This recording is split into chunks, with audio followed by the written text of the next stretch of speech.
All right, today we're talking side hustles. It's a big thing. Gary Vee's got his garage sales. Kanye's got his Yeezys. Although today we're going to focus on real estate. I don't know. Do you need an introduction anymore? You've been on here so often.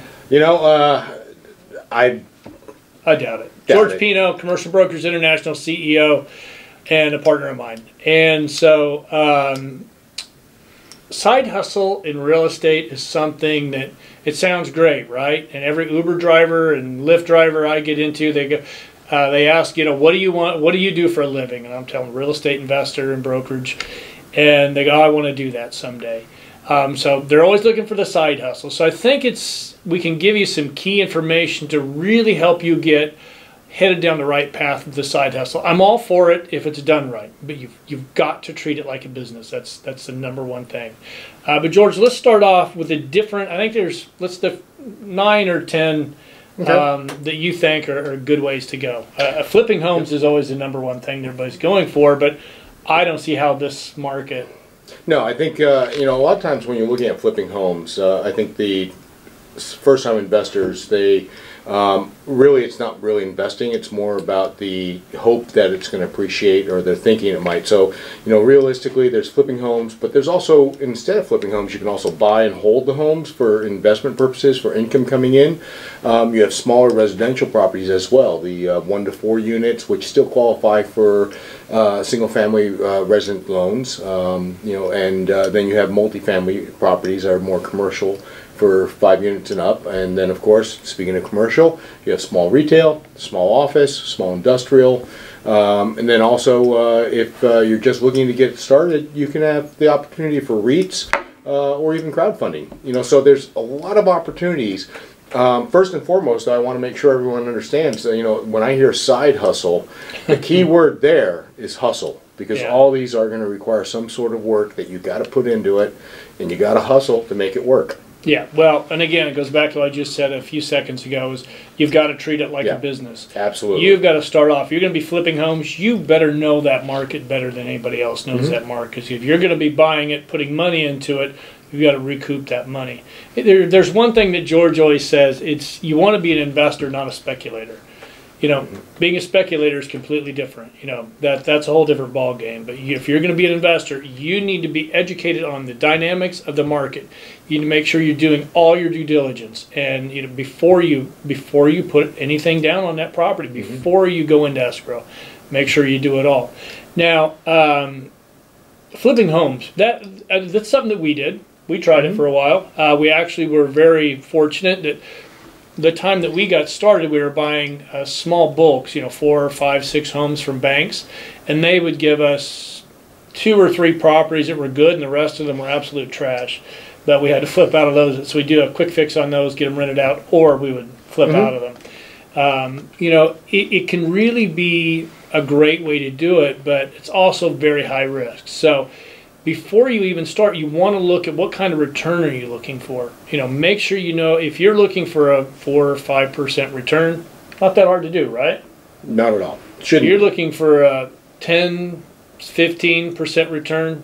Very difficult to do because the market is so hot right now. But let's talk about what we need to be looking for, no matter the asset class. What do we need to be looking for when we're going out and starting to do our due diligence? You know, it's critical that we know what numbers to look for. What do we look for? Absolutely. First and foremost, I think you can't even start your due diligence and consider what kind of numbers you're looking for without knowing your exit strategy. Yeah. So first and foremost, what is your exit? Are you planning on holding it? In which case, then you're looking at more cash flow opportunities. What on the leasing? What is the potential to upgrade it there? If you're looking at flipping it, then you know it's a different type of exit strategy.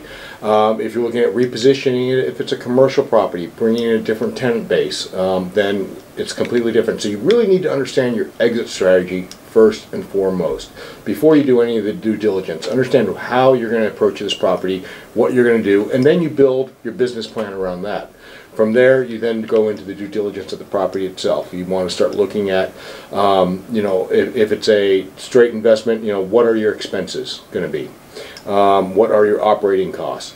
How can I potentially lower those operating costs if you're going to be holding it? You know, are there certain types of capital improvements or capital expenditures? CapEx is a term that's quite often used. Is there certain CapEx that I can do up front that potentially even finance with the purchase that will lower the expenses and therefore make my returns even better or higher? So you want to start doing that due diligence. What's it going to cost to run the property? What's it going to cost to repair the property? Also, you want to start looking at your reserves. You know, I think that's a key thing that many investors don't look at. And reserves are important for not so much on flipping, but if you're looking at a longer term hold, you know, what happens if the tenant vacates? Do you have enough reserves to maintain that? More important, and not just, don't think it's going to be a month. It could be a month or 2 months or 3 months. Yeah, you got to look at the average. Yeah. You want to start talking to people in the area. Absolutely. How long, what's their average vacancy rate? What is their average occupancy rate or vacancy rate as well?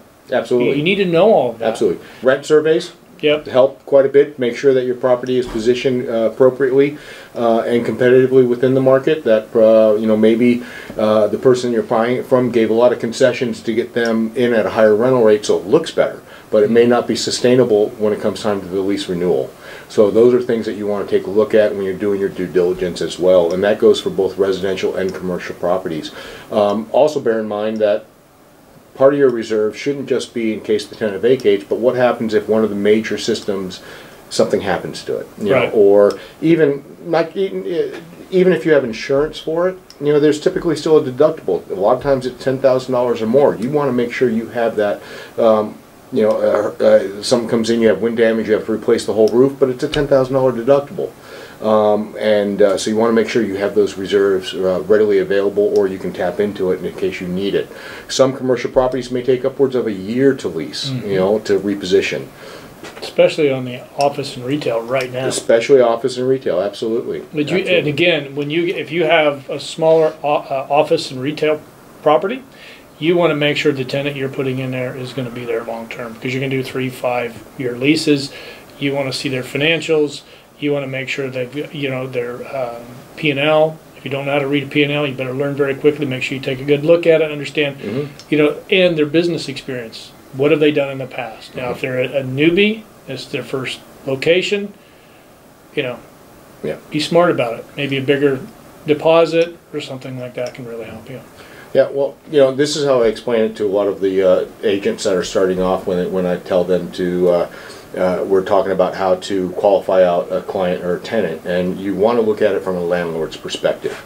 And just because a tenant can afford a $10,000 a month rent per se, that's not what should be the qualifying factor, because what typically you're signing a 3 or 5 year lease, and that $10,000 a month is really equivalent to about $600,000, $700,000 with rent increases. Yep. So the landlord is essentially extending $700,000 in credit to that tenant with their business idea. Can that business qualify for that? Because that's the long-term plan. As a landlord, you want to mitigate your risk. Yeah. So that's how you should be looking at it. Now let's touch on, well, one thing I want to make sure you look at your property taxes. You know, if you're buying a property, you want to make sure you know what your property taxes are. I've run into a couple of newer investors. They had no idea, and then they got their tax bill. They're like, I can't. This is crazy that I'm paying this. So make sure you know your taxes as well, and your insurance. Make sure you get the proper coverage. Let's talk about loans on, you know, if you're doing a flip. I know that we use some pretty high interest loans, but necessity. Yeah, at the time we were young. We were very young when we started doing home flipping in our 20s, and so we took some hard money. And so I don't know if that's something you want to do, but you've got to factor those interest rates are very strong. So if you're doing flipping a property, you can do hard money. It is a good way to go. You're gonna have to use your money, but you're gonna have to put down, what do you have to do, 40-50% probably? Generally speaking, you're looking at about 50% down payment. There are some hard money lenders that will come in, they call them hard soft money, right, with a little bit less down, but very rare. And typically they are very short term, meaning, you know, the higher down payments, a lot of times what they'll do is they'll tie it into like a 3-month term, right, or a 6-month term at most, as opposed to a year term, which is most hard money loans. Yeah. Yeah, so we use hard money, and it worked very well for us, but we weren't holding those properties. We were in an area, we were Class B properties in a Class B area, so we priced them at market and blew them out. If you're going to try and hold on a little longer, just know that interest starts ticking up. Now, if you're going to, what is it? 5 or less is residential. You can do 10% down. 4 or less. Or excuse me, 4 or less is 10% down. 5 or more is commercial loan. 35% on up, right? 35% is a safe number to start with. There are some properties that may qualify for 25 for multifamily, not for actual commercial like retail or office, but multifamily properties that are 5 units or more. Some of them may qualify for 25% down, but you have to worry about debt service coverage ratios. So realistically, 35% is a good safe number to look at. You know, there's one thing that we didn't touch on with condos. If you're going to try and buy a condo and flip it or hold it, you need to know what's going on with that homeowners association. So make sure you go in, get hold of the minutes, all the HOA documentation, see if there's any future assessments coming up. Well, reserves. And reserves. Well. Yeah, the reserves. What do the reserves look like? Yeah. So make sure you're looking at those. You know, you really got to assess, like what George is saying, your business plan. Really take a look at your business plan. Make sure you know exactly what you're going to be doing. Know your exit strategy. Educate yourself on the market. We were all anxious to get started in real estate investing. So we might have been a little too anxious, but we got lucky. But, it's a great way to really help drive more income. And so we highly suggest it. One thing that I think we should talk about, the tax benefits. Absolutely. I think that's actually something that's very much overlooked by a lot of real estate investors. And depending on the type of property, there are different types of tax benefits. And the main tax benefit, of course, is depreciation. So, when you purchase a property under the current tax laws, and hopefully, knock on some wood here, they don't change, but you have depreciation benefits. So you can depreciate the building itself, not the entire purchase price, because you can't depreciate land, but you can depreciate the allocated portion of the building. And typically speaking, you can most people do it under a straight line depreciation, and for commercial property that's 40 years or 39, but people usually run up to 40, and then you have a 25 that you can do for residential. And essentially, it is taking the property, you're depreciating it, offsets the income, so you're not paying income tax off of the actual income that you're generating. And the nice part is, it is not just for this property. So let's say your depreciation outweighs your actual income. It can also offset your other income from other sources as well. So this is a good method to actually put more capital in your pocket at the end of the day. So it is a true indication of a little bit more of the cash flow versus returns. So it's increasing your cash flow because at the end of the day you have more money that you can actually utilize and spend because you're not paying taxes on it. There are other types of assets that also have accelerated depreciation schedules. For instance, if you're buying a gas station or a convenience store with a gas station, you can have a 15-year amortization schedule on the depreciation, which is a game changer for a lot of these. And then other tools that you can use, you can do an accelerated depreciation schedule by doing a cost segregation analysis. So, and when I say do a cost segregation analysis, you don't do that. You actually hire a company that specializes in that, and what they do is they come out, they'll take a look at every aspect of that building and take a look at and say, the light switch has an estimated 5-year lifespan. It costs $15, so every year you can depreciate $3 off that, as opposed to going over the 39 or 25-year depreciation schedule. So it really accelerates your depreciation, and then you can write off more now. So this is a great opportunity for those that are approaching or coming close to retirement that may want to have the depreciation now, but don't need it in the future. So, and also, it goes back to the old saying, money today is worth more than money tomorrow. So if you can increase your cash flow now, even though you may have less depreciation in the future, it's still worth more because you have it now. All right, so what a lot of this comes down to is, as you're starting to be a real estate investor, you've got to build your team. I think we've said that 1,000 times. Build your team. Have your broker, have your property manager, unless you're going to be the property manager. Have good software that you're tracking all this. Know where every penny is going. make sure you're watching every dime. This is a business. You can lose this money. The more you're on top of it, the less likely that's going to happen. So it may be a side hustle, but it's your money. You know, don't lose it. Now the probably, and for some people I do suggest this, is start by going into a real estate investment trust. Mm-hmm. Don't you agree that's kind of a good place to get started?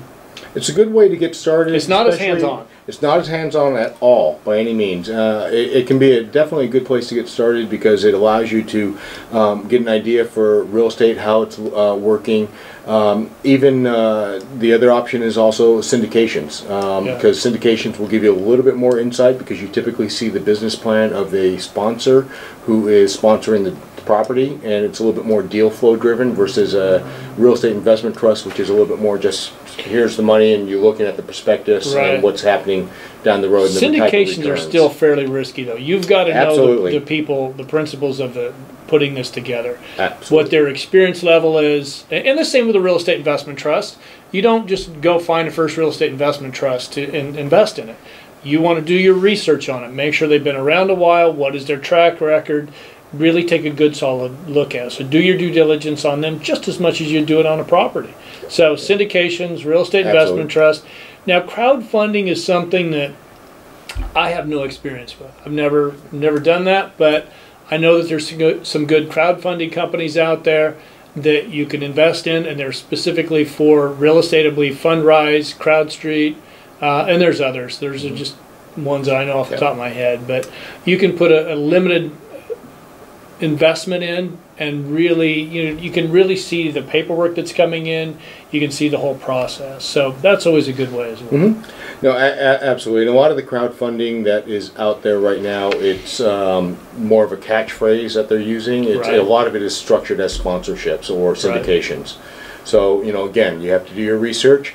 And when it comes to either a syndication or a REIT or anything else, or crowdfunding, what you want to make sure is also that the asset class that they're investing in coincides with what you want to do as well. Right. If you don't believe in retail, if you think that there is truly a retail Armageddon, which look out for the next video coming out soon. It's going to be a little different. That's a teaser for Joe. Yeah. But when you learn about e-commerce, just make sure you subscribe and tune in, because I've got some numbers for you coming up that are going to be shocking to you. Absolutely. So, but when you look at it, some people say, I don't want retail. I don't want office. I don't like it. I don't invest. Then don't invest in those companies. Go with what really you want to, what you believe is going to go, but make sure you do your homework ahead of time. Yeah, it's really, multifamily is good. That's really how we started. It was a side hustle for us. We were brokerage first, and we started doing multifamily investments on the side. And then we bought our first one, then our second one, and it really grew from there. So it's a great way to start. We're firm believers in doing a side hustle, but again, make sure you monitor your money, know where it's going. So, George, any other tips? The main one I think is what you said last. I'd just like to reiterate your team. Your team is critical. Especially if it's a side hustle, you want to make sure that your team that you have surrounding you is co-aligns with what your investment goals are, and that you can trust them and work with them. Yeah. So you need a good accountant, good property maintenance, good broker. The way I look at it and how I explain it to a lot of my team members is that I am the hub. Each one of my team members are the spokes. Mm-hmm.